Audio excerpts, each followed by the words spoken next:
الحمد لله نحمده ونستعينه ونستغفره ونؤمن به ونتوكل عليه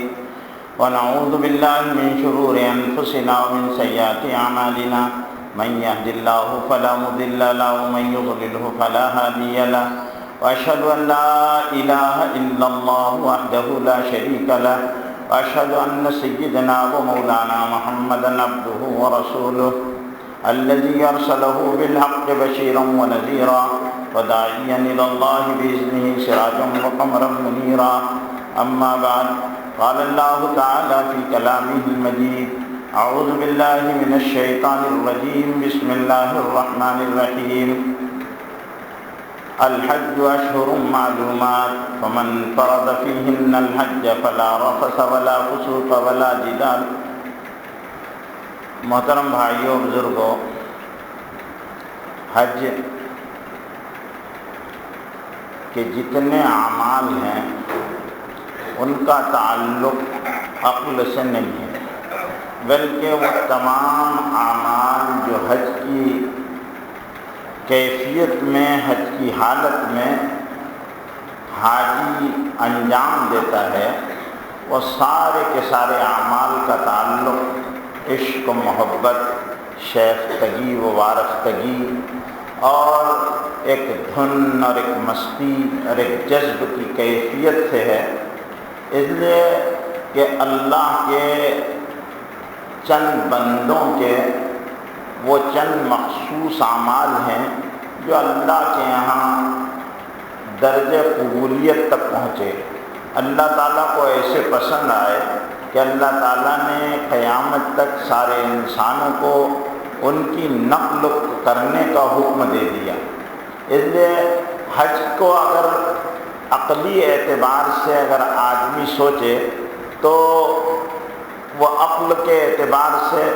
اس کے سمجھنے کی چیزیں نہیں ہیں، بلکہ صرف یہاں پر اللہ تعالیٰ کی مرضی میں ڈوب جانے اور کھو جانے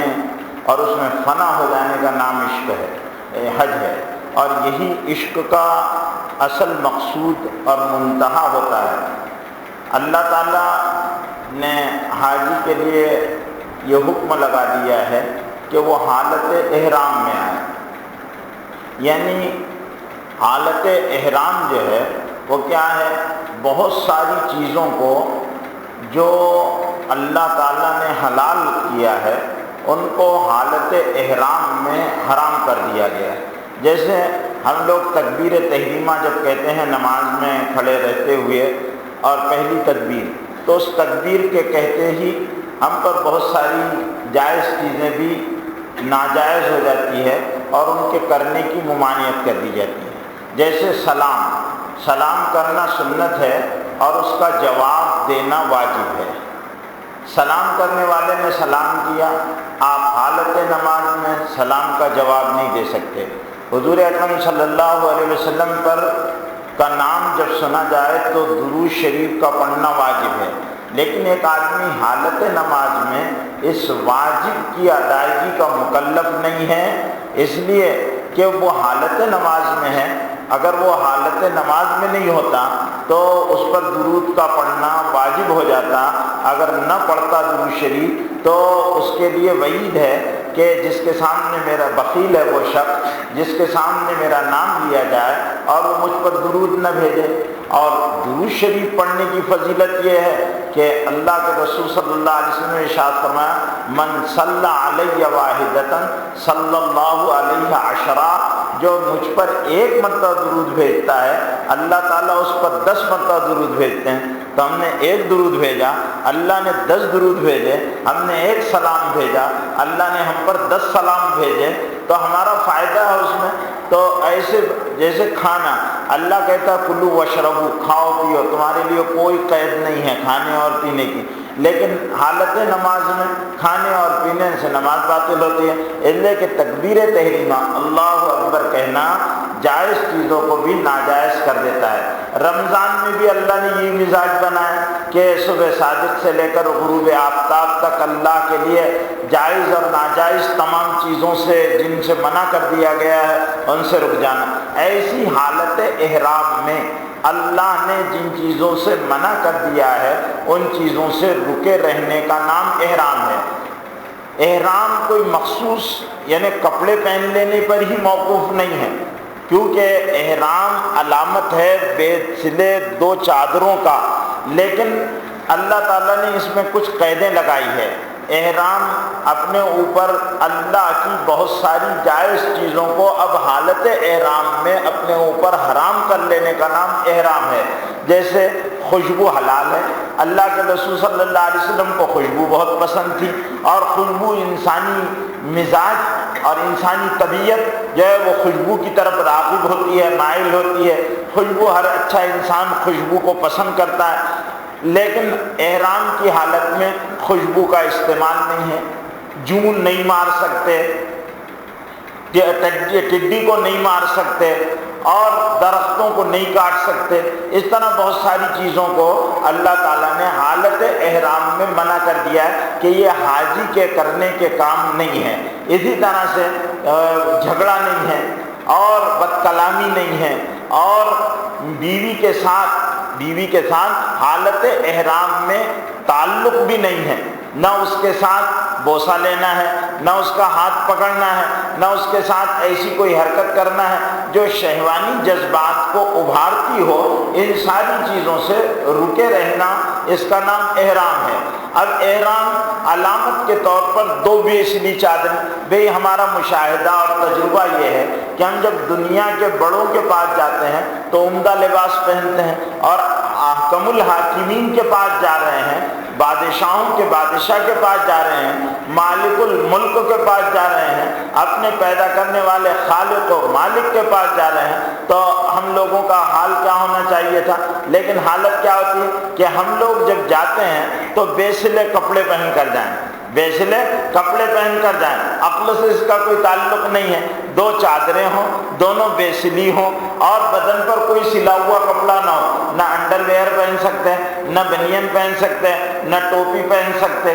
پھر حکم لگا دیا سر کھلا ہو چہرہ کھلا ہو، سر بھی کھلا رہے اور چہرہ بھی کھلا رہے، سر بھی کھلا رہے اور چہرہ بھی کھلا۔ حاجی اپنا سر نہیں ڈھانک سکتا، اپنا چہرہ نہیں ڈھانک سکتا، ایک چادر اوپر ڈال لے، ایک چادر نیچے باندھ لے، اور بس یہ حالت احرام، یہ احرام کی علامت ہوگی۔ جب آپ نے یہ کر لیا تو اب اس کے بعد کیا حکم ہے کہ 2 رکعت نماز پڑھی جائے گی، اور 2 رکعت نماز پڑھ کر پھر آدمی اپنے سر کو کھول دے، اور سر کو کھولنے کے بعد بآواز بلند تلبیہ پڑھے، لبیک اللہم لبیک، نیت کرے کہ اللہم انی ارید العمرہ، کیونکہ حج کی 3 قسمیں ہیں، حج قیران ہے، حج افراد ہے، اور حج تمتع ہے۔ عام طور پر ہندوستان سے جانے والے حاجی حج تمتع کرتے ہیں۔ حج افراد یعنی آدمی صرف حج کی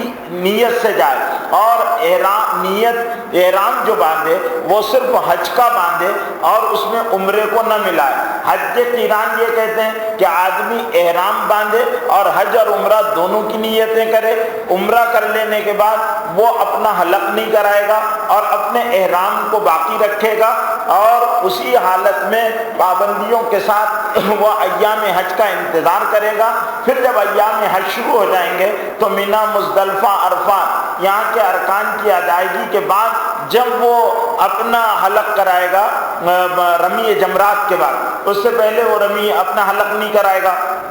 یہ حج قیران ہے۔ اور حج تمتع یہ ہے کہ آدمی یہاں سے حج کی نیت سے نہ جائے بلکہ یہاں سے عمرے کی نیت سے جائے، اور احرام بھی عمرے کا باندھے، اور نیت یہ کرے اللہم انی ارید العمرۃ، اے اللہ میں عمرہ کرنا چاہتا ہوں، اللہم انی ارید العمرۃ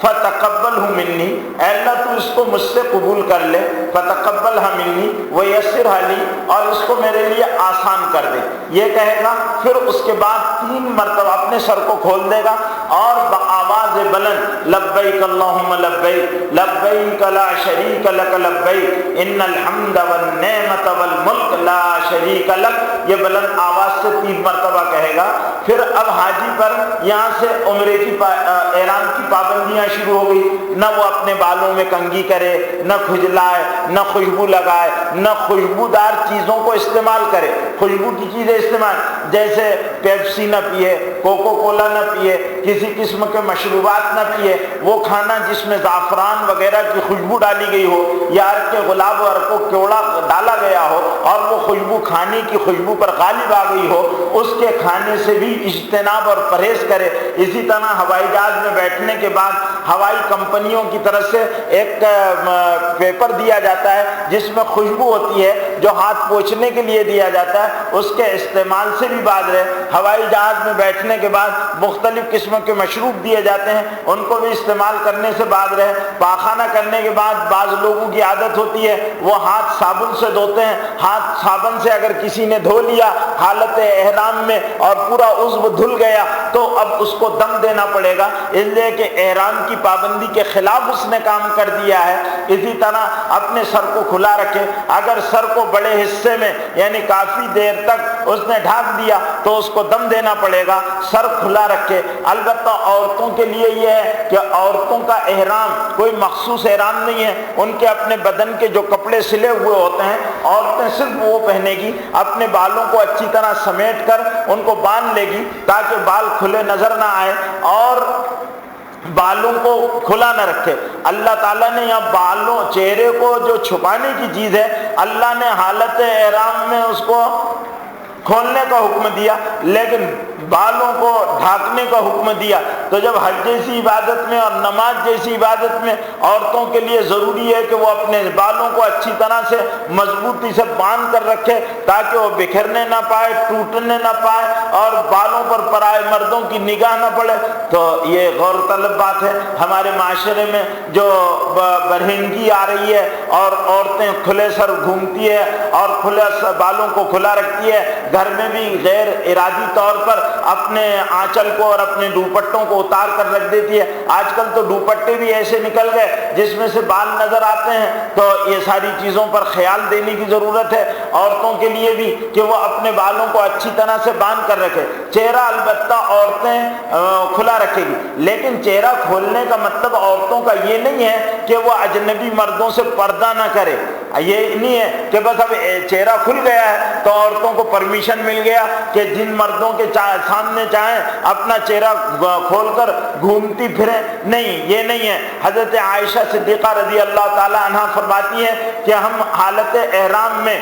چہرے کو اونٹ کے کجاؤں کی، جب لوگ آتے مرد آتے تو ہم اونٹ کے کجاؤں کی اوٹ میں آڑ میں ہم اپنے آپ کو چھپا لیا کرتی تھی، یا پھر کسی بھی پنکھا یا کسی بھی ایسی چیز سے، یا نہیں اگر کوئی چیز ہوتی تو اپنے دونوں ہاتھوں سے ہی، جو چہرے پر نہیں ہاتھ لگاتی بلکہ چہرے کے سامنے اس طرح ہاتھ لگا کر اپنے چہروں کو چھپا لیا کرتی تھی تاکہ پرائے مردوں کی نظریں ہمارے چہروں پر نہ پڑے۔ پردے کا حکم باقی رہے گا، عورت کے لیے حالت احرام میں پردے کا حکم باقی رہے گا۔ اس لیے ہمارے ہاں علماء نے ایک مسئلہ عورتوں کے لیے لکھا ہے کہ وہ ایسی کیپ پہنے جس کا، جیسے عام طور پر مرد لوگ گرمی سے بچنے کے لیے کیپ پہنتے ہیں، وہ کیپ کا آگے کا حصہ باہر نکلا ہوا رہتا ہے، اس پر کوئی پتلا کپڑا ڈال لے یا پھر ایسی 2 لکڑیاں اپنے بالوں کے اندر سے باندھ لے جن کے اوپر وہ کپڑا لٹکا لے تاکہ پرائے اور اجنبی مردوں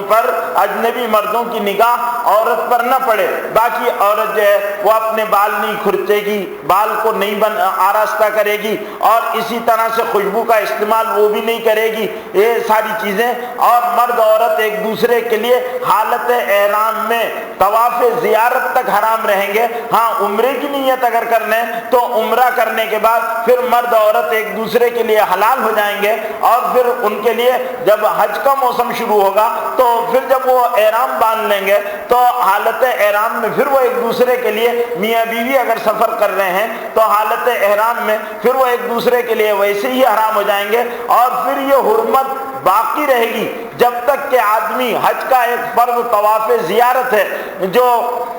10 11 12 تاریخ کو کرنا ہے، تو 10 تاریخ 11 تاریخ 12 تاریخ تک یہ حج طواف زیارت کر لینا چاہیے۔ اگر اس میں دونوں نے طواف زیارت کر لیا تو پھر ان کے لیے ایک دوسرے کے لیے وہ حلال ہو جائیں گے اور احرام کی پابندیاں ختم ہو جائے گی۔ اسی طرح سے میرے یعنی یہ عمرے کی نیت کر لیا بعد میں، آدمی زیادہ سے زیادہ تلبیہ پڑھے۔ اللہ رب العزت کو تلبیہ بہت پسند ہے، اللہ رب العزت کو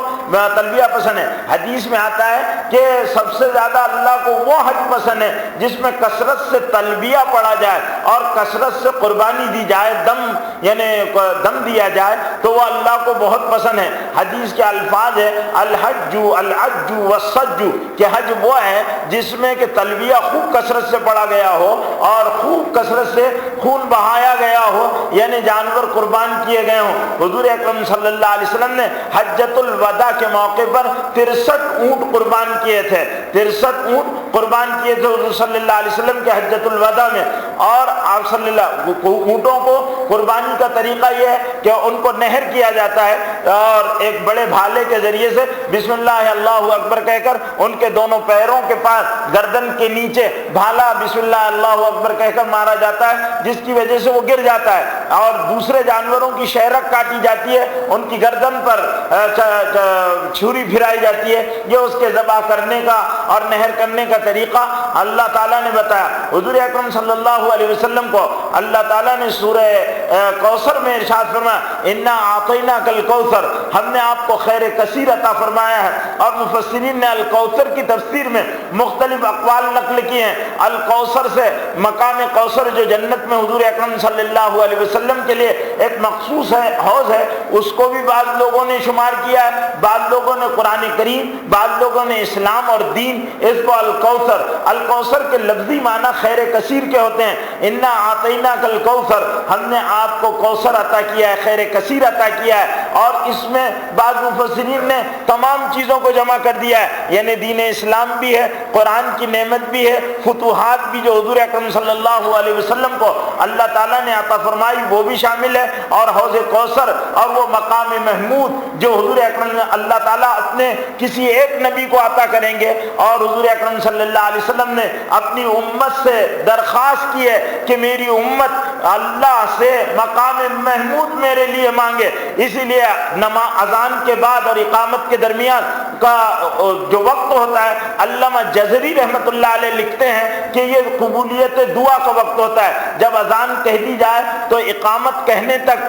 جو بھی دعا کی جائے قبول ہوتی ہے۔ اللہ کے نبی صلی اللہ علیہ وسلم نے امت کو جو دعا مانگنے کا حکم دیا، اس میں ایک دعا یہ بھی ہے کیونکہ مقام قبولیت، موقع قبولیت پر مانگی جاتی ہے، اللہم رب هذه الدعوة التامة والصلاة القائمة آت محمدا الوسیلہ والفضیلہ وبعثه مقاما محمودا الذی وعدتہ، مقام محمود عطا کرنا۔ تو اللہ تعالیٰ نے مقام محمود جو صرف اللہ تعالیٰ ایک نبی کو عطا کریں گے، اور وہ حضور اکرم صلی اللہ علیہ وسلم ہی کو عطا کیا جائے گا۔ اللہ سے مانگنے کا بھی حکم دیا ہے کہ اے اللہ حضور پاک صلی اللہ علیہ وسلم کو مقام محمود عطا فرما۔ جنت میں ایک مقام ہے، اس کو مقام محمود کہتے ہیں، تو مقام محمود عطا فرما۔ یہ دعا کرنے کی امت کو تعلیم فرمائے گی۔ تو اب احرام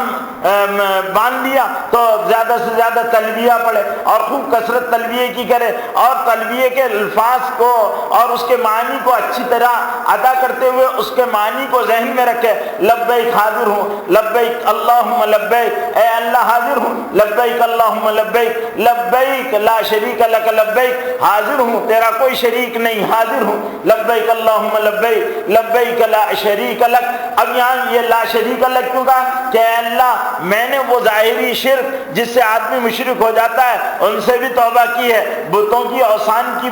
وثنیت سے اور بتوں کی بت پرستی سے ان سے بھی وہ کی ہے، اور تیری محبت میں اور تیرے تعلق میں اور تیرے ساتھ رابطے میں جو بھی علائق آتے ہیں، بیوی ہے تو بیوی کو چھوڑ کر آیا ہوں، بچے ہیں تو تو بچوں کو چھوڑ کر آیا ہوں، ساری چیزوں کو قربان کر کر تیری محبت کو آگے کر آیا ہوں۔ لبیک اللہم لبیک لبیک لا شریک لک لبیک ان الحمد والنعمت، بلا شبہ تمام تعریفیں اللہ تیرے لیے ہے اور نعمتیں تیرے لیے ہے۔ ان الحمد والنعمت لک والملک لا شریک لک، اور بادشاہت بھی آپ کی ہے، آپ بھی سارے جہان کے بادشاہ ہیں اور سارے سنسار کے مالک ہیں، اور آپ کا کوئی شریک نہیں ہے۔ یہ تلبیہ اور یہ توحید و وحدانیت کے الفاظ جس میں ہر شرک کی نفی اور ہر اللہ کے ساتھ کسی کو برابر کا ٹھہرانا، اللہ کا ساجدہ ٹھہرانا، اللہ کے بیٹے ماننا، اللہ کی بیٹیاں ماننا، اللہ کی بیویاں ماننا، اللہ کی صفات میں حلول کا عقیدہ رکھنا، اللہ کی صفات کے ساتھ کسی کو متصف بنانا کہ یہ فلانا مشکل کشا ہے، یہ فلاں حاجت روا ہے، یہ مولا ہے اور یہ فلاں ہے، تو یہ اس طرح کی چیزوں کی نفی کرتے ہوئے توحید خالص کا اقرار کے ساتھ، لبیک میں توحید خالص کا اقرار ہے کہ اپنے دلوں میں بٹھائے ہوئے وہ سارے وثنیت اور وہ ساری ہوا و ہوس اور وہ ساری چیزوں کو نکال کر جانا ہے۔ اس لیے کہ حج جو ہے وہ مقام ابراہیم پر ہوتا ہے۔ حضرت ابراہیم علیہ السلام کا شہر مکہ مکرمہ ہے، حضرت محمد صلی اللہ علیہ وسلم کا شہر مکہ مکرمہ ہے، تو حضرت ابراہیم علیہ السلام اللہ کے خلیل ہیں اور سب سے بڑے مواحد اور سب سے بڑے توحید کے قائل اور خدا کی وحدانیت کے قائل اور خدا کی ربوبیت کے قائل حضرت ابراہیم علیہ السلام ہے۔ اس لیے اللہ نے اس کا حکم دیا ہے کہ ابراہیمی نظر پیدا کرنا ہے۔ اقبال کہتے ہیں براہیمی نظر پیدا بڑی مشکل سے ہوتی ہے، براہیمی نظر پیدا بڑی مشکل سے ہوتی ہے، ہوس سینوں میں چھپ چھپ کر بنا لیتی ہے تصویریں، اور کیونکہ وہ چیز پیدا ہو جانا کہ ہماری توحید جو ہے وہ خالص ہو جائے اور اس میں اللہ کے غیر کی شرکت نہ ہو، بیوی بچوں تک کی محبت سے اللہ کی محبت بڑھ جائے اور ساری مخلوق کی محبت پر اللہ کی محبت، رسول کی محبت، اللہ کے دین کی محبت غالب آ جائے۔ یہ اصل میں حج میں انہی چیزوں کی آزمائش ہے کہ بھئی بے سلے کپڑے پہننا، بے سلے کپڑے پہننا، کیوں پہن رہے بے سلے کپڑے؟ اچھے شاندار کپڑے اتروا دیے گئے اور کاٹن کے بے سلے کپڑے کہ نہیں، اللہ کا حکم یہ ہے اب تم کو ماننا ہے وہ مولا جس میں خوش اس میں بندے کی خوشی۔ اللہ کو ایسے ہی آنا پسند ہے، بال آدمی پراگندہ رہے، بدن غبار سے ہٹا ہوا رہے، پسینے کی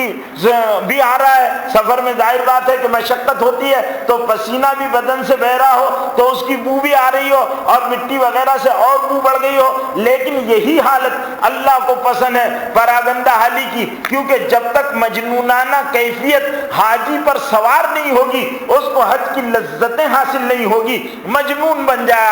آدمی پر ایک دھن ساری ہو جائے اور ایک ایسا غلبہ ہو حاجی عجیب و غریب مجنونانہ کیفیت میں کہ بس وہ لبیک کہہ رہا ہے تو اس کے اندر کا ہر شرک نکل رہا ہو اور توحید خالص اور خدا کی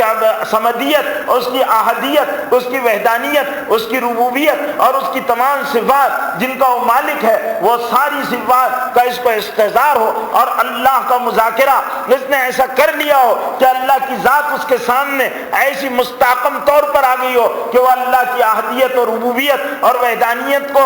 کے علاوہ کسی اور چیز کو میں اس کا شریک نہ مانتا اور پھر وہ ڈوب کر کہہ رہا ہو لبیک اللہم لبیک لبیک لا شریک لک لبیک ان الحمد والنعمت لک والملک لا شریک لک، حاضر ہوں اے اللہ، حاضر ہوں، آپ کا کوئی شریک نہیں، تمام تعریفیں تمہارے لیے اور تمام نعمتیں آپ کے لیے ہیں اور پوری بادشاہت آپ کے لیے، آپ کا کوئی شریک نہیں ہے، آپ ہم بے ہمتا ہے اور آپ کا کوئی بے مثل ہے، آپ کا کوئی شریک نہیں ہے، آپ واحد ہیں اور آپ احد ہیں۔ واحد اور احد یہ دونوں لفظوں میں بڑا فرق ہے۔ احدیت آپ کی صفات میں احدیت ہے، آپ کی ذات میں وحدانیت ہے، آپ ذات کے اعتبار سے تنہا ہے، آپ صفات کے اعتبار سے احد ہیں، آپ کی صفات میں کوئی شامل و شریک ہی نہیں ہو سکتا، آپ ایسے بے ہمتا ہیں، آپ ایسے بے مثال ہیں۔ لکل یوم ہوا فی شان، ہر روز آپ ایک نرالی شان کے ساتھ جلوگر ہوتے ہیں، آپ کی قدرت پر، آپ کی ربوبیت پر ایمان کے ساتھ حاضر ہو رہا ہوں۔ ایمانی روحانی کیفیت یہ ہونا چاہیے،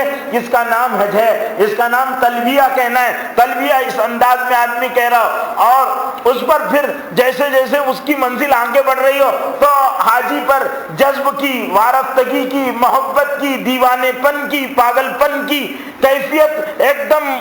زور مار رہی ہو، تو جب وہ حرم میں داخل ہو رہا ہو تو کیسے داخل ہو، جیسے جیسے مکہ آ رہا ہو اس کا آتش شوق جو ہے وہ بڑھ رہا ہو، اور اس کا لبیک اور تلبیہ کہنے میں وہ اس کی زبان یعنی بے حساب، اسی لیے آتا ہے فقہ کے مسائل میں لکھا ہے کہ ہر بلندی پر تلبیہ کو، ہر پستی پر تلبیہ کو، لوگوں سے مل رہے تو تلبیہ کو، ہر روز صبح اٹھو تو تلبیہ کو، ہر نماز کے بعد تلبیہ کو، لوگوں سے مل رہے تو تلبیہ کو، لوگوں سے رخصت ہو رہے تو تلبیہ کو،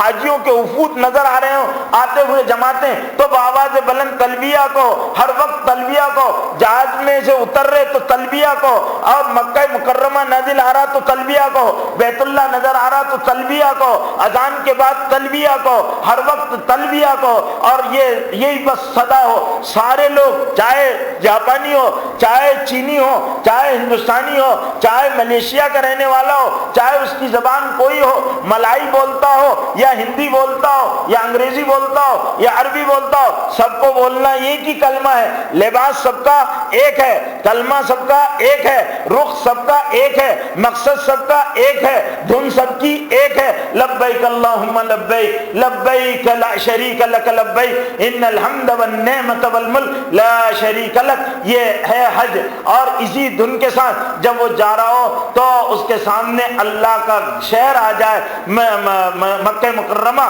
تو اب وہ بہت چوکنا ہو جائے، بہت سنبھل لے اپنے آپ کو، اور اپنے آپ کو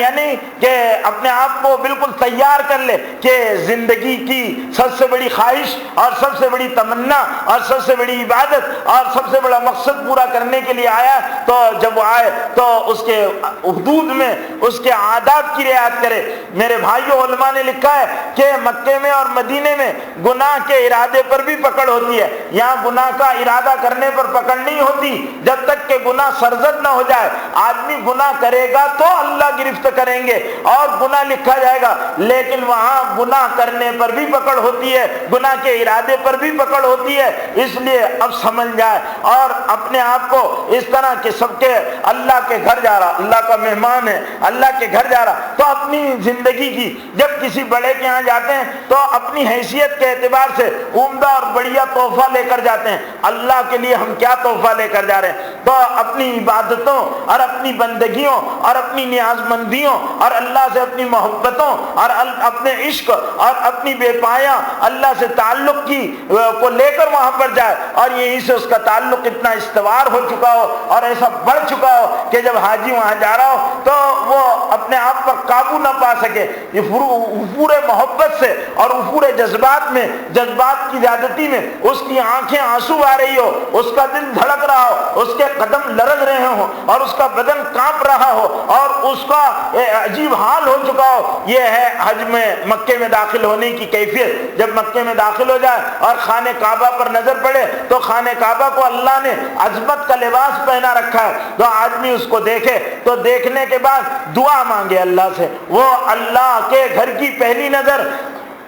جب تک آدمی اس پر دیکھتا رہے اس کی دعا قبول ہوتی رہتی ہے، اور علماء نے تو یہاں تک لکھا ہے کہ جب بھی کعبے کو دیکھے اللہ سے دعا مانگتا رہے، اس لیے کہ کعبے پر جب بھی نظر پڑتی ہے اللہ تعالیٰ دعا کو قبول کرتے رہتا ہے۔ اللہ کے خزانوں میں تو کوئی کمی نہیں ہے، بے ان گنت خزانے ہیں اور بے حساب خزانے ہیں، اللہ دیتے رہتا ہے۔ بندہ صرف لینے والا چاہیے، لینے کا ڈھنگ چاہیے، بندہ لینے والا چاہیے اور لینے کا ڈھنگ چاہیے، دو چیزیں ضروری ہے۔ بندہ لینے والا چاہیے اور لینے کا ڈھنگ بھی جانتا ہو۔ اگر لینے والا بندہ نہیں ہے تو جاتے ہیں لوگ لیکن اللہ سے لینے کا ڈھنگ نہیں آتا، اللہ سے لینے کا طریقہ نہیں سیکھ کر جاتے، تو میرے بھائیوں پھر خالی ہاتھ جاتے اور خالی ہاتھ آ جاتے۔ اب وہاں پر پھر اب اللہ کے گھر کا طواف گویا اللہ کا طواف ہے، تو کیفیت کیا ہو جائے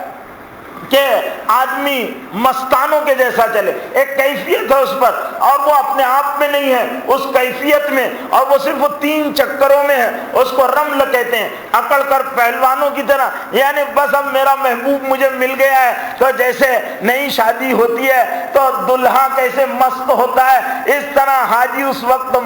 مست ہو جائے، اور بس وہ اکڑ کر اس طرح سینہ تان کر اور اکڑ کر اور بڑے جذب کی کیفیت میں چل رہا ہو 3، اور یہ ہے کہ اپنی چادر کو وہ داہنے کاندھے سے نکال کر اپنے بائیں کاندھے پر ڈال دے، اور ہاتھ اس طرح، یہ کاندھا کھلا رہے گا، یہ بغل کا حصہ کھلا رہے گا، اب چل رہا ہے 3 چکر، اور وہاں پر حجر اسود کے سامنے کھڑے رہ کر وہ طواف کی نیت کرے گا کہ اللہ میں تیرے گھر کا طواف 7 چکروں کے ساتھ کرتا ہوں، اے اللہ تو اس کو قبول کر، بسم اللہ اللہ اکبر واللہ الحمد یہ کہہ کر ہاتھ اٹھائے، اس طرح جیسے تکبیر تحریمہ کے لیے ہاتھ اٹھائے جاتے ہیں، پھر اس کے بعد حجر اسود کا بوسہ لے۔ حجر اسود کا بوسہ لینا گویا اللہ کے دست کا بوسہ لینا ہے، لیکن اگر وہاں ازدحام ہو اور بھیڑ ہو تو پھر حجر اسود کا بوسہ نہ لے، بلکہ یہ کہ وہ دور سے استعلام کر دے، اس طرح حجر اسود کے سامنے ہاتھ اس طرح کر لے، اور ان کی پشت اپنے چہرے کی طرف کر لے، اور اس طرح ملا کر یہ کر لے، اور اپنے ہی ہاتھوں کو اس طرح چوم لے کہ آواز نکلنے نہ پائے، چوم لے گویا اس نے حجر اسود کو چوما ہے۔ اور اللہ کے رسول صلی اللہ علیہ وسلم نے اس کی گنجائش پیدا کر دی کہ اگر حجر اسود کو چومنے کا موقع نہ ملے تو استعلام کر لو، اور پھر آدمی 3 چکر رمل کے ساتھ کرے، اور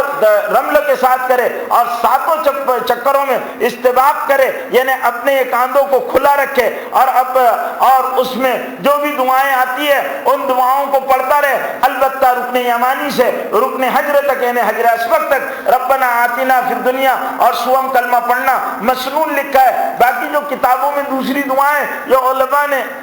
امت کا خیالات پراگندہ نہ ہو اس لیے لکھ دیے، اگر کوئی یاد نہ کر سکتا ہو تو اس کو جو بھاشا اس کی ہے، جو زبان وہ جانتا ہے اس زبان میں بھی دعا کر سکتا ہے، اللہ کی حمد بیان کرے، لا الہ الا اللہ پڑھے، استغفار کرے، توبہ کرے اور ذکر کرے، یا البتہ تلبیہ جو ہے حجر اسود کے سامنے کھڑے ہونے کے بعد اب بند ہو جائے گا، 7 چکر میں آدمی استعلام کرے گا، 7 چکر میں 8 استعلام ہوں گے، 7 چکر میں 8 استعلام ہوں گے حجر اسود کے، یا 8 بوسے لیے جائیں گے، اور پھر اس کے بعد آدمی کا یہ طواف ہو گیا۔ طواف ہونے کے بعد 2 رکعت نماز پڑھی جائے گی، اور یہ نماز جو ہے واجب الطواف ہے، چاہے حرم میں پڑھے، چاہے اپنے ہوٹل اپنے کمرے میں جا کر پڑھے، کبھی بھی پڑھ سکتا ہے، زندگی میں کبھی بھی پڑھ سکتا ہے، لیکن فوراً پڑھ لینا بہتر ہے، لیکن زندگی میں پڑھنا اس پر واجب ہوگا۔ 2 رکعت واجب الطواف پڑھے، اور 2 رکعت واجب الطواف پڑھنے کے بعد زمزم پر جائے اور خوب سیراب ہو کر زمزم کا پانی پیے، اس لیے کہ زمزم جو اللہ کی طرف سے انعام ہے بندوں کے لیے، اور حدیث میں آتا ہے ماء زمزم لما شرب لہ، زمزم کا پانی دنیا اور آخرت کی جس بھی غرض کے لیے پیا جائے اللہ تعالیٰ اس کو پوری کر دیتا ہے۔ اپنی ایک ایک غرض کو سامنے رکھ کر خوب سیراب ہو کر آدمی زمزم کا پانی پیے، اور پھر زمزم کی دعا پڑھے زمزم پینے کے بعد کہ اے اللہ مجھے علم نافع عطا فرما اور ہر بیماری سے شفا عطا فرما، یہ دعا کرے، اور پھر اس کے بعد حجر مقام ملتزم پر آئے، جو دروازہ خانہ کعبہ کا جو سونے کا دروازہ ہے اس کے اور حجر اسود کے درمیان میں تقریباً 2.5 ہاتھ کی جگہ ہے، اس کے درمیان اب اس کو چمٹ جائے، اپنا سینہ لگا دے اس کو، اور پھر اپنے گال لگا دے، پہلے دانا گال لگائے پھر بائیں گال لگائے، اپنے ہاتھوں کو اس طرح خانہ کعبہ کی دیوار سے چپکا دے، اپنے سینے کو چپکا دے کہ حضور اکرم صلی اللہ علیہ وسلم ملتزم پر اسی طرح چمٹا کرتے تھے۔ ملتزم کے معنی ہی وہ جگہ ہے جہاں آدمی اپنے آپ کو چمٹا لے اور اپنے آپ کو لگا لے اور پھر یہاں دعا مانگے، اس لیے کہ ملتزم کی دعا رد نہیں ہوتی، لیکن چونکہ ملتزم پر بہت بھیڑ رہتی ہے تو بھیڑ میں کسی کو ایذا نہ دے تو وہ کہیں بازو میں کھڑے رہ کر یا جہاں بھی موقع ملے آدمی دعا کرے، اور دعا کرنے کے بعد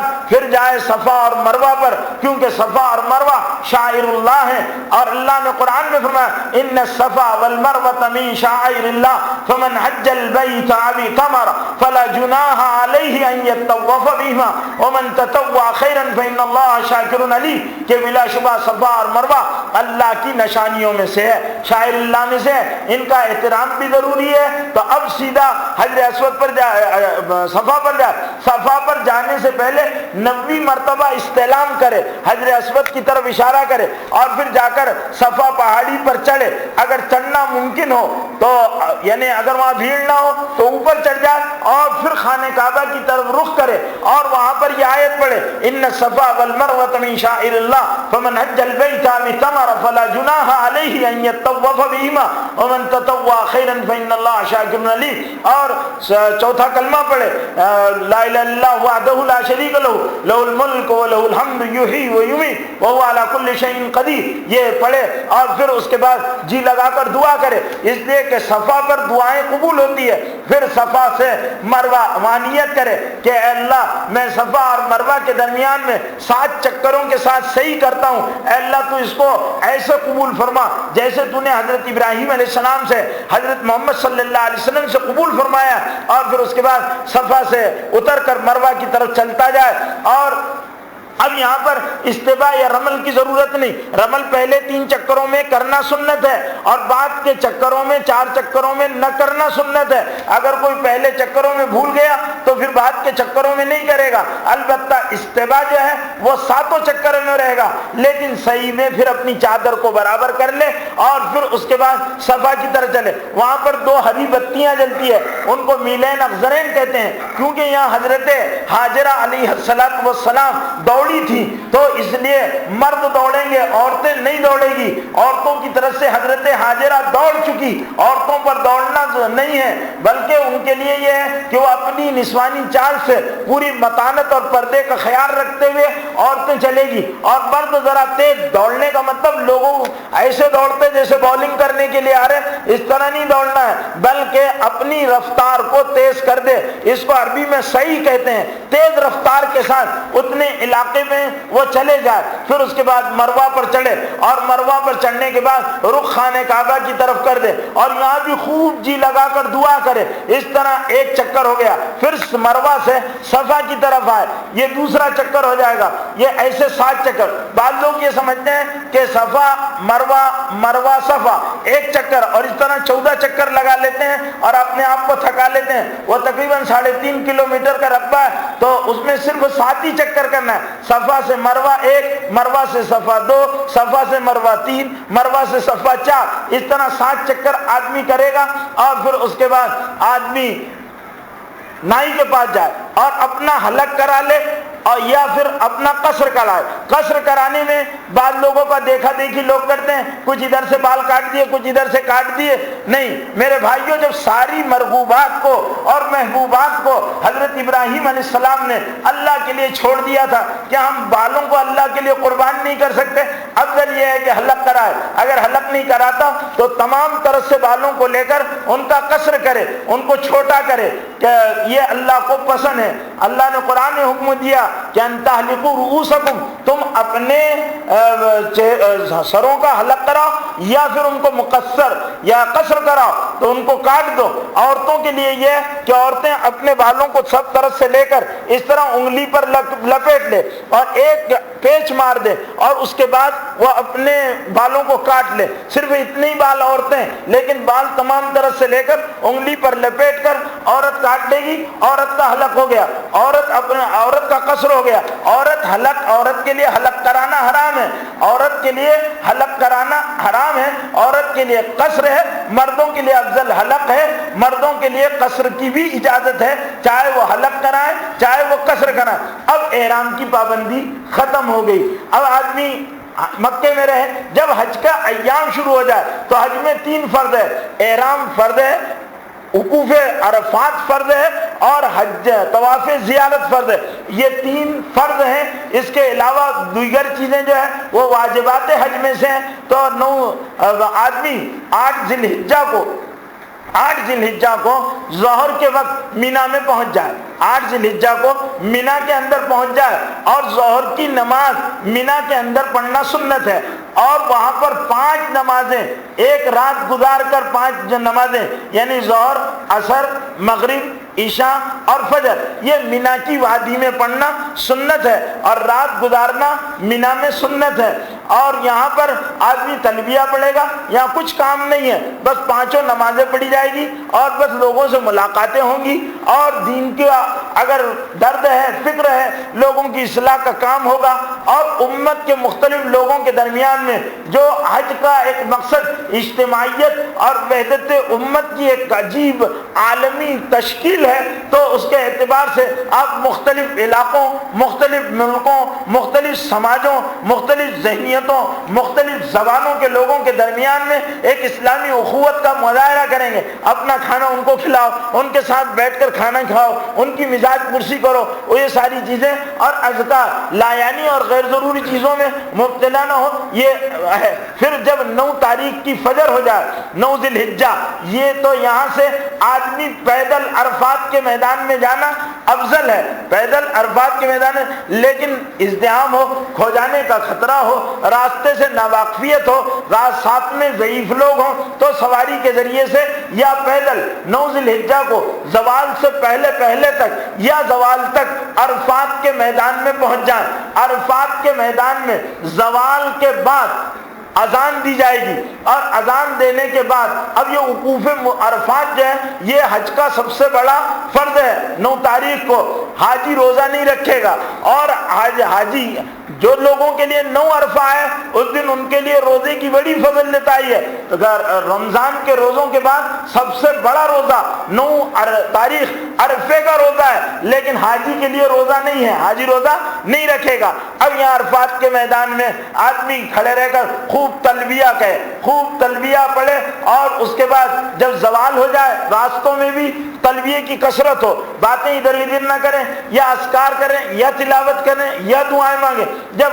زوال ہو جائے تو زوال سے لے کر سورج ڈوبنے تک عرفات کے میدان میں حالت احرام میں آدمی کو کھڑے رہنا ہے۔ اس کو وقوف عرفہ کہتے ہیں اور یہ فرض ہے، کھڑے رہنا۔ کھڑے رہ کر کیا کرنا ہے؟ خوب اللہ سے مانگنا ہے۔ یہ مانگنے کا دن ہے بندوں کے لیے اور دینے کا دن ہے اللہ کے لیے۔ بندہ مانگے اللہ دیتا ہے اور اس امید کے ساتھ مانگے۔ یہ مغفرت کا دن ہے، گناہ معاف کر دیے جاتے ہیں۔ آدمی جو گناہ سے بھی معافی مانگ لے، اس نے ایسا کہہ دیا اے اللہ میں نے زنا کیا تھا، اللہ میں معافی مانگتا ہوں، اللہ معاف کر دیتے ہیں۔ جو جو گناہ ہوئے، جیسے جیسے گناہ ہوئے، اللہ کو کوئی پرواہ نہیں ہوتی۔ اللہ تعالیٰ سارے گناہوں کو 9 ذی الحجہ کو عرفات کے میدان میں ان سے معافی مانگنے والوں کو معاف کرتے رہتا ہے اور کہتا ہے اس کے نام اعمال سے مٹا دو یہ گناہ، اب اس کے نام پر کوئی گناہ نہیں رہنا چاہیے۔ تو آدمی اپنے خیموں میں نہ بیٹھے بلکہ باہر کھلے میدان میں کھڑے رہے۔ ہاں اگر کوئی عذر ہو اور آدمی ضعیف ہو یا معذور ہو تو اس کے لیے الگ بات ہے،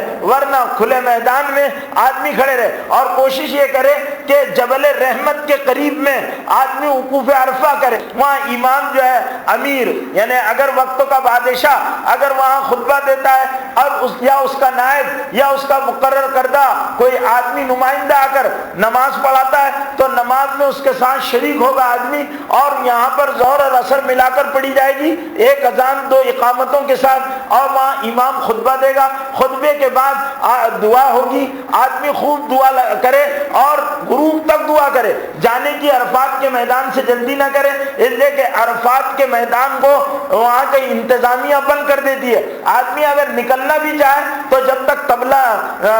وہ نہیں بجا دیا جاتا، بگل نہیں بجا، سائرن نہیں بجائے جاتے، جب تک کوئی آدمی عرفات کے میدان سے باہر نہیں جا سکتا، اس لیے وہیں آپ کو رہنا ہے اور اطمینان کے ساتھ خوب دعا کریں، غروب آفتاب تک وہ کرنا ہے۔ اب غروب آفتاب ہو گیا، نماز نہیں پڑھنا ہے، مغرب کی نماز یا نہیں پڑھنا۔ اگر کوئی نماز پڑھ بھی لیا تو اس کی نماز نہیں ہوگی، آج کی مغرب پڑھنا نہیں ہے، آج کی مغرب دیر سے پڑھنا ہے، اپنے وقت پر نہیں پڑھنا ہے، اللہ کا حکم ہے۔ ظہر عصر میں پڑھ لی، اب مغرب کے وقت میں نہیں پڑھیں گے اور عرفات میں بھی نہیں پڑھیں گے، عرفات میں صرف ظہر اور عصر پڑھیں گے۔ اب مغرب کے لیے چلیں گے اپنا سامان اٹھا کر مزدلفہ کی وادی میں، اور مزدلفہ کی وادی میں ایک پہاڑ ہے جس کو مشعر حرام کہتے ہیں، مشعر حرام کے قریب اگر موقع ملے تو زیادہ افضل ہے، مشعر حرام کے پاس جائے اور وہاں پر قیام کرے، رات میں جب پہنچ جائے تو وہاں پر وضو کرے، وضو کرنے کے بعد ایک اذان دو اقامتوں کے ساتھ مغرب اور عشاء کی نماز پڑھی جائے گی،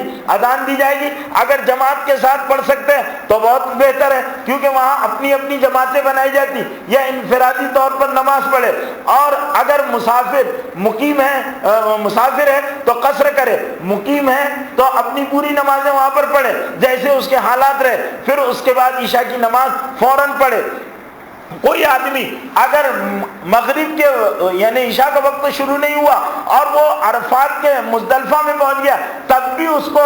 عشاء مغرب کی نماز نہیں پڑھنا ہے، اس کو انتظار کرنا ہے عشاء کے وقت کا۔ جب عشاء کا وقت ہو جائے تو آدمی مغرب اور عشاء ملا کر پڑھے، اس لیے کہ یہاں پر تاخیر کرنا ہے، دونوں نمازیں پڑھی جائیں۔ اب اس میدان میں رات گزارنا ہے، یہ رات کے بارے میں آتا ہے کہ یہ رات لیلۃ القدر سے بھی افضل رات ہے حاجیوں کے لیے، یہ رات مانگنے کی رات ہے، اللہ سے لینے کی رات ہے، اور اس میں خوب دعا توبہ اجابت۔ حدیث میں آتا ہے کہ جو لوگوں کی بخشش مزدلفہ میں ہو جاتی ہے، عرفات میں ہو جاتی ہے، اگر کچھ باقی رہ گئے تو اس رات میں اللہ تعالیٰ ان کی مغفرت اور بخشش کا سامان کر دیتے ہیں۔ حضور اکرم صلی اللہ علیہ وسلم کے حج کے موقع پر دعائیں ہیں، آج صلی اللہ علیہ وسلم کی کچھ دعائیں عرفات میں قبول ہوئی اور کچھ دعائیں باقی رہی، تو حضور اکرم صلی اللہ علیہ وسلم نے مزدلفہ میں وہ دعائیں اللہ سے کر کر منگوائی اور اللہ سے اس کو منظور کرایا، وہاں دعائیں کی، دیر رات کا وہاں پر مانگے، پھر اس کے بعد صبح صادق ہو جائے تو فجر کی نماز پڑھ لے۔ فجر کی نماز پڑھنے کے بعد وقوف مزدلفہ واجب ہے، اب کھڑے رہ کر مزدلفہ کی وادی میں جیسے عرفات میں کھڑے رہ کر دعائیں کی تھی، اب مزدلفہ کی وادی میں کھڑے رہ کر آدمی خوب جی لگا کر دعا کرے، اور سورج نکلنے سے تھوڑی دیر پہلے اب پھر لبیک اللہم لبیک کہتا ہوا اب کہاں جائے گا؟ مینا، اپنے خیموں کی طرف، جو مینا کی بستی بسائی جاتی ہے اس بستی میں واپس چلا جائے گا۔ اب یہاں جانے کے بعد دوسرا واجب 10 ذی الحجہ کو وقوف مزدلفہ پہلا واجب، دوسرا واجب یہ ہے کہ آدمی جا کر بڑے شیطان کو، عوام اس کو شیطان کہتی ہے، فقہ میں اس کو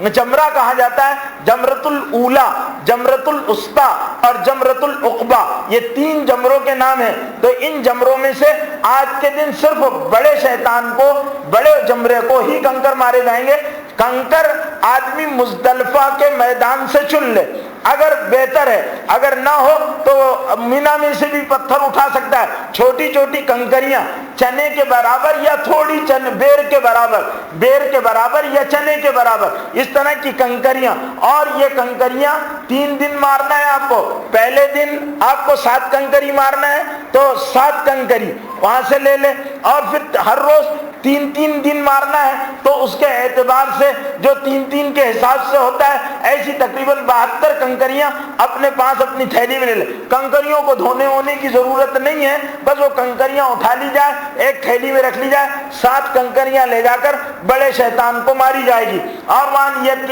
کریں گے اے اللہ میں شیطان کو کنکری مانتا ہوں، لرفس الشیطان، اے اللہ میں شیطان کو کنکری مارتا ہوں، اور کہے گا کہ بسم اللہ اللہ اکبر رغما للشیطان رضا للرحمن، اللہ راضی ہو جائے، شیطان اس دن سے زیادہ کبھی ذلیل نہیں ہوتا، اتنا خار نہیں ہوتا جتنا اس دن ہوتا ہے۔ اور بسم اللہ اللہ اکبر کہہ کر کنکری کو اس طرح یہ شہادت کی انگلی اور انگوٹے کے درمیان پکڑ کر کان کے برابر اپنے ہاتھ کو اٹھا کر اس طرح کنکری کو مارنا ہے۔ لوگ وہاں پر یہ کہتے ہیں کہ وہاں پر بے قابو ہو جاتے ہیں، تو اب اس طرح مار رہے ہیں، زور زور سے مار رہے ہیں، جیسے کیا عجیب عجیب کرتے ہیں، کوئی جوتے مارتا ہے، کوئی گالیاں بھی دیتے ہیں، ارے بھائی گالی دینے سے تو بچنا ہے، لوگ گالیاں دیتے، ارے شیطان کی ماں کا ایسا، اور ہمارے یہاں عجیب عجیب وہ یعنی عجیب لوگوں لوگوں کا حال ہو جاتا ہے وہاں پر اور دوڑتے ہوئے آئیں گے، یہ سب نہیں ہے، یہ ایک علامت ہے۔ اصل میں شیطان کے نفوس کو اور اس کے اثرات کو اپنے نفوس سے زائل کرنا ہے، اور یہاں حضرت ابراہیم علیہ السلام نے شیطان کو دھتکارا تھا اور اس کی طرف کنکریاں پھینکی تھی، اللہ کو یہ عادت پسند آئی تھی، اللہ تعالیٰ نے کہا تم بھی مارو، تو وہ دیوار پر مارنا ہے یا وہ جو آلہ بنا ہوا ہے اس میں مارنا ہے، کنکری اس میں ہی جانا چاہیے۔ اگر مارتے وقت ہاتھ سے گر گئی تو اب وہ کنکری وہاں نہیں اٹھا سکتے کیونکہ وہ کنکری مردود ہو گئی، دوسری کنکری لو، وہ کنکری نہیں مار سکتے۔ پھر بسم اللہ اللہ اکبر رضن للرحمن رغمن للشیطان یہ کہہ کر پھر ماریں گے۔ اس طرح 7 کنکریاں ماری جائے گی، اور پھر اس کے بعد واپس اپنے خیمے میں آ کر آدمی قربانی کرے گا۔ یہ قربانی اپنے ہاتھ سے کرتا ہے بہتر ہے، بھیڑ کی وجہ سے کسی قربانی جان والے کو، جان پہچان والے کو دے دے تو کر لے۔ اور اس میں ترتیب کا خیال رکھنا بہت ضروری ہے کہ پہلے وقوف مزدلفہ ہو، پھر اس کے بعد رمی جمرات ہو، پھر اس کے بعد قربانی ہو۔ قربانی کنفرم ہو گئی کہ ہماری قربانی ہو گئی تو پھر اپنے بالوں کو اتار لے اور اپنا سر اتار لے۔ یہ اللہ کے رسول صلی اللہ علیہ وسلم سے جو سر کا ثابت ہے، عمرے کے موقع پر اور حج کے موقع پر ہی تمام بالوں کے نکالنا ثابت ہے، اور اس وقت بے انتہا خوشی ہوتی ہے۔ دنیا کے تمام مذاہب میں ٹکلا کرنا غم کی علامت ہے۔ ہندو مذہب میں جب کوئی مر جاتا ہے تو ٹکلا کیا جاتا ہے اور وہ غم کی علامت ہے، لیکن اسلام میں ٹکلا خوشی کی علامت ہے۔ بچہ پیدا ہو 7 دن کا ہو گیا ٹکلا کر دو اور آدمی کو خوش ہوتا، اور جب حاجی ٹکلا کرتے ہیں ایک دوسرے کو دیکھتے ہیں تو سب کو خوشی ہوتی کہ ہم سب ایک ہی جیسے ہیں، برابر برابر، تو بڑی خوشی ہوتی ہے۔ اور اس وقت بالوں کے نکلنے سے ایک قسم کا عجیب سکون، لذت اور فرحت اور انبساط حاصل ہوتا ہے۔ پھر اس کے بعد قربانی ہو گئی۔ احرام کی پابندی باقی ہے، ابھی احرام کی پابندیاں ابھی باقی ہے، ایک ہل ہوا ہے، ایک ہل باقی ہے، یعنی آپ اب خوشبو خاص استعمال کر سکتے ہیں، نہا سکتے ہیں، بال نکال چکے آپ نے، یہ ساری چیزیں کر سکتے ہیں، لیکن بیوی کے ساتھ تعلق نہیں رکھ سکتے، یہ ابھی باقی رہے گی۔ اب اسی دن اگر آسان ہو، آپ تھکے ہوئے نہ ہو تو حرم جانا ہے اور وہاں پر طواف زیارت کرنا ہے اور صفا اور مروہ کے درمیان صحیح کرنا ہے۔ اس طواف زیارت اور صحیح کے بعد بیوی بھی حلال ہو جاتی ہے۔ یہ حج کے 3 فرائض ہیں۔ پھر اس کے بعد روزانہ بس مینا میں رہنا ہے، راتیں وہاں گزارنا ہے، عبادت کرنا ہے، اور روزانہ اب پہلے دن تو زوال سے پہلے کنکری مارنا تھی، دوسرے تیسرے یعنی 11 12 اور 13 تاریخ کو زوال کے بعد سے لے کر غروب آفتاب تک کبھی بھی آپ کنکریاں مار سکتے، اور وہ تینوں دن تینوں شیطانوں کو کنکریاں مارنا ہے۔ پہلے اور دوسرے شیطان کو کنکری مارنے کے بعد وہاں دعا پڑی جائے گی، وہ موقع قبولیت دعا کا ہے۔ اس طرح حاجی ان پابندیوں کے ساتھ حج کرے گا تو اس کا حج انشاءاللہ مقبول اور مبرور ہوگا۔ اور حاجی اللہ سے دعا بھی یہ مانگے، اللہم اجعلہ حجا مبرورا وسعیا مشکورا وذنبا مغفورا۔ حج کو جانے والا یہ دعا کی کثرت کرے، اللہم اجعلہ حجا مبرورا وسعیا مشکورا وذنبا مغفورا، یہ دعا کرتا رہے۔ اللہ ہم سب کو عمل کی توفیق عطا فرمائے۔ وآخر دعوانا الحمدللہ۔